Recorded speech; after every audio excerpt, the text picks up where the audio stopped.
Hello and welcome to Asking for a Trend. I'm Jared Blikre. For the next half hour, we're breaking down the trends of today that'll move stocks tomorrow. There's a lot to keep track of, so we're focusing on what you need to know to get ahead of the curve. Here are some of the trends we're going to be diving into. It was a down day on Wall Street as fresh headlines about Oracle's data center build-out spooked investors. But there was one bright spot: shares of Wealthfront jumping in its market debut. A conversation with the CEO is right ahead. Plus, Taylor Swift back in the headlines as her Eras Tour documentary premiered on Disney Plus Friday. We've got a deep dive on Swift's impact on the economy ahead. And financial services company Wealthfront makes its public debut on the NASDAQ, and its CEO, David Fortunato, joined Yahoo Finance's Jolie Hyman on Market Catalyst for more on the company's vision and its message for investors on its IPO day. What Wealthfront does is help folks early in their career, early in their wealth accumulation journey, folks that are 20, 30, early 40-year-olds, save and invest for the long term. We use passive investing strategies, globally diversified, low fee, low tax, and we help people build wealth. Our goal is really to compound with our clients for decades to come. We've done greater than 120% net revenue retention for each of the last 11 fiscal years as we've grown with our clients. This is just the start for us. We're looking to compound with our clients for decades more. David, I'm just curious, it is a very crowded market, right? And you look at some of the leaders here in the types of things you're doing, the Vanguards, the TD Ameritrades and Schwabs of the world.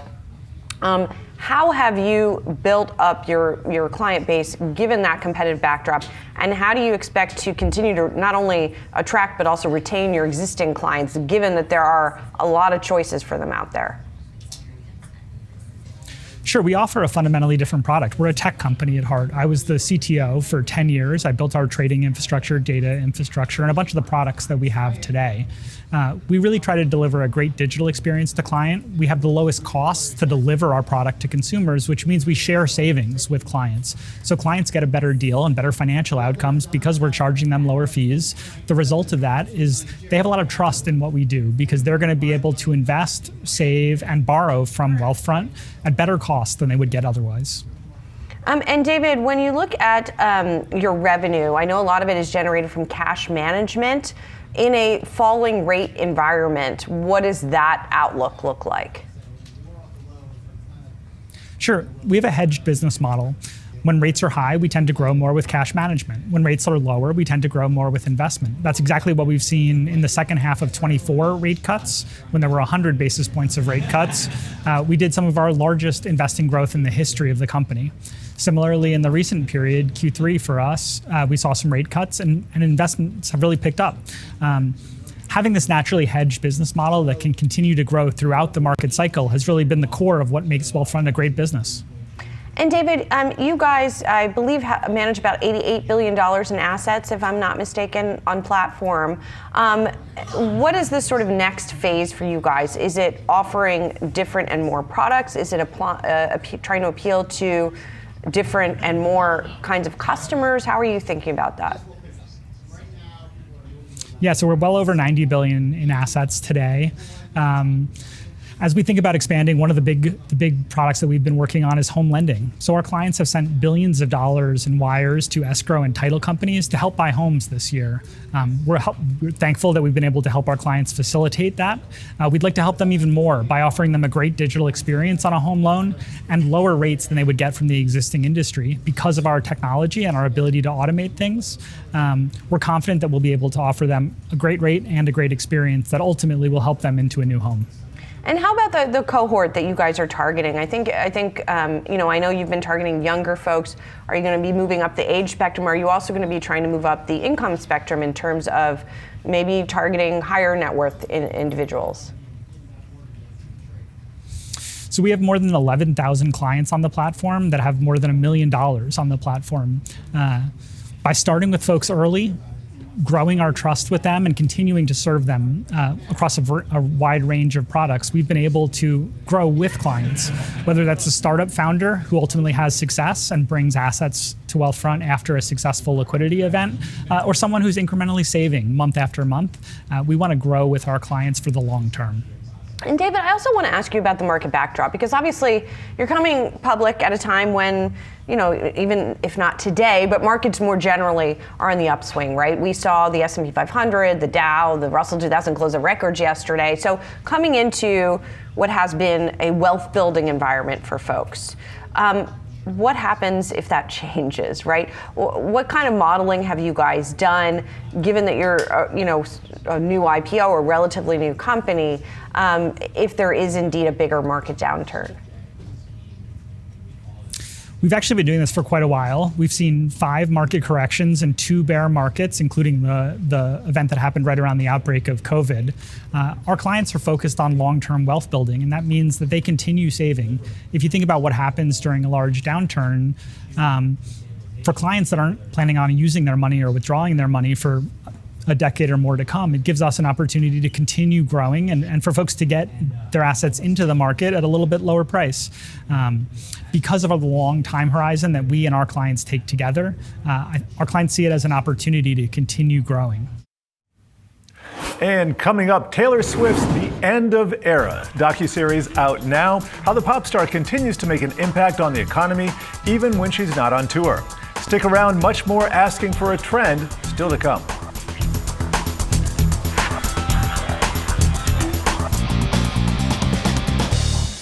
Taylor Swift is out with a new docuseries chronicling her historic Eras Tour. The series on Disney Plus goes behind the scenes of the tour that left quite the imprint on the U.S. and global economies. The Eras Tour saw fans spend $1,300 on average and resulted in a total economic impact likely to exceed $10 billion, according to the U.S. Travel Association. The extent of Taylor Swift's impact not only spotlights her influence, but also the hidden contributions that women make to the economy. And to discuss all this is Misty Heggeness. She is an economist and author of Swiftonomics. And thank you for joining us here today. This was the most anticipated segment of the show by a small tally of our producers here. Talk to us about how special Taylor Swift is, because we've seen big names before, from Michael Jackson to Rolling Stones, Beyonce, but by the end of 2023, we're talking about Swift's contribution to global GDP. I've just never seen anything like it. Yeah, I mean, she is just on fire. After the Eras Tour, I think it was over 10 million people who actually attended the Eras Tour and saw her in concert. Over $2 billion in earnings from the tour, and it was just such a delight for so many people to see her out there and perform. And if you watch the docuseries, which I woke up at 2 a.m. to watch it, she talked a lot about her dedication to the craft and to her fans, and making sure that this was something that people would leave the stadium just feeling like they'd been a part of something really big. Well, I think that's key. I mean, engagement is the mantra of social media and kind of the new media paradigm here. Talk to us about Taylor Swift, maybe as part of a larger trend here that resonates with some of the younger generations. What changes has she instilled in the industry? What we've seen maybe carry over to some other artists? Yeah, so I think she's just been such a trendsetter, and she's really a masterclass in female leadership. Again, you can see that resonate through the first 2 episodes of the docuseries. She has really grown up in an industry that was never really built for people like her.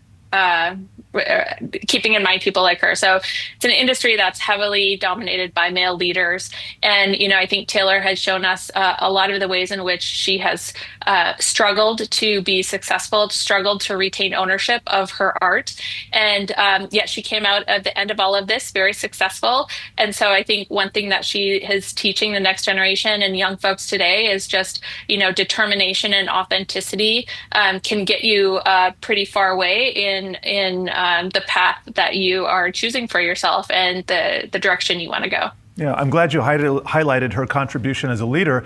Talk to us about some of the cottage industries that have grown up around Taylor Swift, her leaving Easter eggs for her fans all the time, just friendship bracelets, for instance, that became so popular over the concert series. What are some of these businesses that have just popped up around her? Yeah, so there's a lot of small businesses. I mean, you can go on Etsy and just find unlimited amounts of Taylor merch from, small business entrepreneurs who are Taylor Swift fans and just trying to support their community and each other. And, there's stories about craft stores running out of beads along the Eras tour. So there's a lot of really, like you said, cottage-based industries. Taylor also wears a lot of clothing that comes from female small business owners. The sparkle stickers on the cheeks, that was a big deal.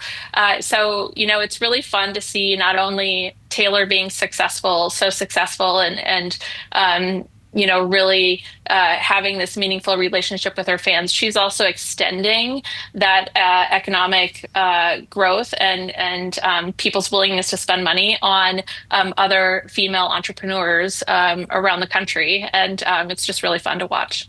Yeah, and talk to us about, it's not just small businesses that she has promoted. We've seen some big names also benefit from the Swift effect or Swiftonomics. Ralph Lauren, Cartier. Talk to us about some of those bigger deals or bigger influencers. Yeah, I mean, the one thing that Taylor has going for her, I think, is, she has so strongly connected with her fans in such a way that they will move mountains for her. And so if you are a big business, or a medium-sized business, it is to your advantage to try to figure out how to get into the environment and the lore of Taylor Swift, because it's pretty much guaranteed that that will rain down positiveness on you, whether it's through additional dollars, or whatever it might be. And so, I think some of these big businesses, they have a relationship established with Taylor, and they recognize not only that it's an honor to be working with her and maybe producing costumes for her shows or whatever it might be, but they also realize that has ripple effects because she has such a strong following in the community. And I was just looking at your website here. It looks like there's fewer than 50 days to go to get the book. Tell us about the process. What did you learn? What surprised you as you were researching and writing this book? Yeah, so one of the things that surprised me when I started this book, I wanted to write a book about women in the economy. And I had been following Taylor for a while, and I just felt like she was such an awesome example of how women can thrive even against the odds. And so I started really digging into Taylor and her music, and it's like peeling back the layers of an onion, but it's not an onion. It's like something sweet that you really, it's not going to make you cry. You're really gonna, yeah. And so it's just following the storylines of the women that Taylor writes about in her lyrics and in her songs has really been fun. You can think of Clara Bow, Idina Sackville, Rebecca Harkness, Elizabeth Taylor, really leaning in and finding out the stories of all these women who have many similarities to Taylor. So I think that's been a really fun adventure. And then, just understanding how Taylor fits into the larger storyline of the U.S. and women as economic agents and women in the economy. And we got about 30 seconds here. Any final words to the viewers or Taylor Swift herself? I just, watch the docuseries. It's a really fun masterclass in excellent accelerated female leadership. And, there's a lot of young women out there who could learn a lot from Taylor in terms of leadership and how to be authentic in order to thrive in your craft. All right. Misty, thank you so much, and really looking forward to that book. Thank you. And coming up, what to expect from Micron after Broadcom disappoints Wall Street. Stick around, much more asking for a trend still to come.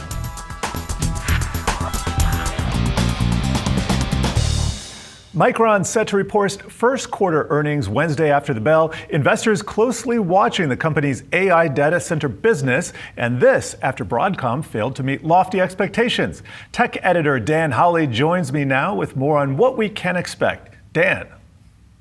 Yeah, Jared, it's going to be an interesting earnings report. This is kind of in the midst of this huge memory build out where there's now a shortage on the consumer side, just because so many companies are now leaning in the direction of building memory for these data centers. Case in point, Micron actually exited their consumer business, or announced they're exiting their consumer business as of February 2026. And so that means they're no longer going to be selling their crucial line of memory. That's a little RIP to a gaming icon right there, and just going all in on data center AI specifically. And so for the quarter, we're expecting to see growth of 47.9% on revenue. That would be $14 billion, EPS of $4.70. That would be up obviously year over year. DRAM in and of itself, that's that RAM that the data center would use, would be $10 billion on its own. And so far the stock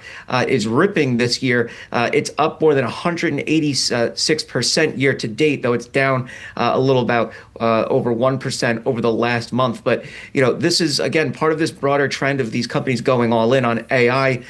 For the memory business is very fickle. They go through this kind of series of fits and starts where there's an overabundance and prices come down. There's then too little memory, and then prices skyrocket. Right now, we seem to be in some kind of sweet spot, at least for the data center side. But as I said, for the consumer side, not so much. We're going to see potential increases in prices for things like laptops, desktops, smartphones, basically everything that uses DRAM, which is more or less anything that's a computer at this point, is going to be affected by this. And so it'll be interesting to see if Micron has any kind of comment on that. They're one of the big memory makers in the world, them, Samsung and SK Hynix. So we just have to see if they have any kind of commentary on what that looks like, if they have a through line to when that kind of will end. Obviously Micron no longer in the consumer business, but that doesn't mean that they don't also supply memory for other uses outside of AI. So we're just going to have to see when they report. Yeah, Dan, real quickly here. What happened today just blew my mind when I saw those Oracle headlines make the entire market take a leg lower, just because at the time everybody thought the data center they were building for OpenAI was a bit delayed. They walked it back. But tell me about this. Do you think this is a problem going into 2026? The whole world needs Oracle to do well? I think the whole world needs Oracle and maybe OpenAI to do well. I mean, really, there's this back and forth kind of where, OpenAI has to be the bellwether, Oracle has to be the bellwether. Then there's the flip side of that is, well, other companies can come in and fill the air gap that's left if, there's a failure on OpenAI's part, or Oracle can't deliver. I think a lot of it is jitters around, everything is a sign for the AI market at this point right now, right? Like any report, any kind of earnings announcement, any slight slip up is, either incredible or catastrophic. I was going over NVIDIA's year and the pricing of the stock relative to different events that occurred. And, they had their GTC event in DC, and they saw the stock price shoot through the roof on reports that they may be able to sell in China again, and that they had inked a number of deals. It's just this constant up, down, I think, with AI. And it's based around the exuberance around it, and obviously the fears of a bubble. All right. Really appreciate those insights, Dan, and have a great weekend. And that is a wrap on today's Asking for a Trend. Be sure to come back at 4:30 p.m. Eastern for all the latest market-moving stories affecting your wallet.